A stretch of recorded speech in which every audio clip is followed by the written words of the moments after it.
Ngayon guys, natapos na natin pakuluan ang hotdog. Ngayon, ang gawin natin kung wala kayong ganito sa bahay nyo, walang pang fresh. Kung mayroon kayong bote sa inyo, pwedeng gawin nyo. Igaganon nyo lang. Okay? Idea. So, ngayon guys, ipaplat mo siya. Yung bote naman po sa atin, pwedeng gamitin to eh. Ipaplat mo lang siyang ganon.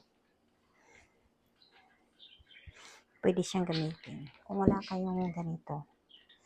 Pa-idea lang, di ba? Kung ma-idea ka, good yun. Kung wala kang idea, pwede rin yun.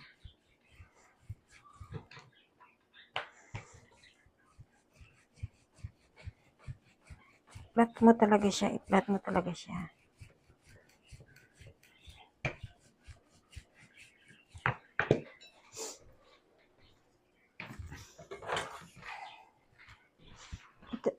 Ito guys, maganda to. Pwede itong pang party, pang Christmas party, mga ganon.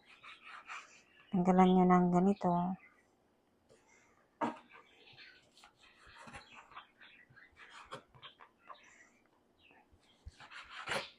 Yan. Tapos, ilalagay nyo rin to ang hotdog.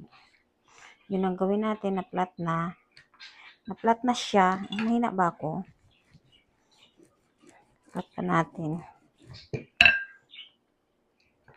Pag na-flat na siya, ano mo siya, dito mo siya i-roll. I-roll mo lang. Pwede bang ganito? Ito, maganda. I-roll mo siya. Tapos, idikit mo lang siya dito.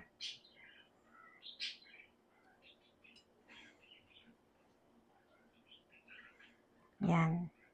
Tapos, mamaya guys, ipiprito natin to. Pwede yung pangnegosyo, na ganun. Hindi siya nadidikit, kailangan tubig.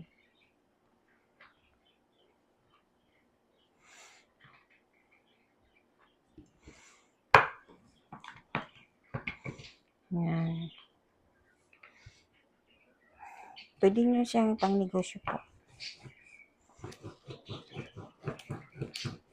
Hindi ko siya tinanggalan ng plastic kasi nadidikit pag nag-ano ko eh. So, ang gawin nyo lang, ganyan lang. Ganun lang po.